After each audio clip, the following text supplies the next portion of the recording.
अरे बस करो बहुओं, लड़ने से ये दीवारें चौड़ी नहीं हो जाएंगी। तुम तो जानती हो पहले से ये हालात नहीं थे। हमारे पास और कोई रास्ता भी नहीं है, इसी कमरे में एडजस्ट तो करना पड़ेगा बेटा। हमारे घर में इतनी कोई कमाई भी नहीं है कि हम कुछ घर में बनवा सकें अभी। हमें माफ कर दीजिए मम्मी जी, सुबह सुबह बहुत मुश्किल हो जाती है, इसीलिए हमारे मुंह से निकल गया। आप सही कह रही हैं, हमें खुद कोई रास्ता निकालना होगा। लड़ाई करने से तो कुछ भी नहीं होगा।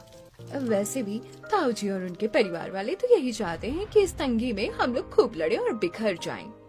इसी तरह कुछ दिन बीते हैं। घर में शादी की हलचल मची हुई है, लेकिन तीनों बहुओं के चेहरे पर टेंशन, क्योंकि जगह नहीं है। तभी प्रियंका कहती है, दीदी मुझे तो बड़ी टेंशन हो रही है, नताशा और कल्पना कहाँ सोएंगी? पहले तो हम लोग इतना चिपक कर सोते हैं, 2 लोग और बढ़ जाएंगे तो क्या हम लोग एक दूसरे की गर्दन पर सोएंगे? बात तुम ठीक कह रही हो प्रियंका, हमें कुछ जुगाड़ तो करना ही पड़ेगा। ताऊ जी ने हमें स्टोर रूम दिया, इसकी छत वैसे भी लंबी और हमारे पास कुछ लोहे के एंगल भी रखे हुए हैं। रंजना अपने पति राजीव से कहकर दीवार में मोटे लोहे के एंगल और लकड़ी के तख्ते फिट करवा देती है। बहू ये तुमने तो बहुत अच्छा कर लिया। कल्पना और नताशा, उनके सोने के लिए जगह तो बन गई। ऐसे ही कुछ समय बीत जाता है। घर के बाहर ताऊ जी का आलीशान बंगला रोशनी से जगमगा रहा था।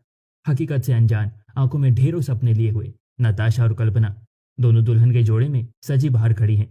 देख तो कल्पना, कितनी बड़ी हवेली है, हमारी तो किस्मत ही खुल गई। हाँ सही कह रही हो, ये हवेली तो बड़ी सुंदर है। अरे वाह राधिका चाची, आपके पास तो बड़ी हिम्मत है।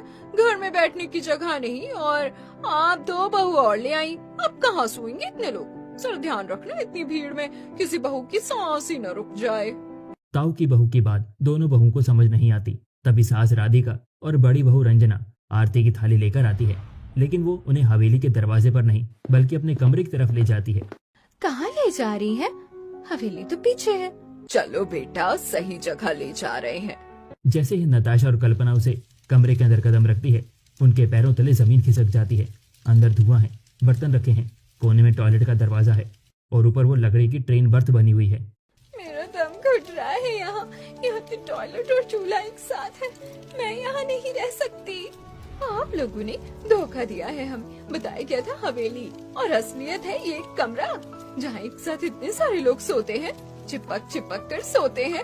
कमरे के अंदर ही बाथरूम है, जिसकी वजह से पूरी कमरे में गंध है। और सबसे बड़ी बात, वहीं किचन भी है।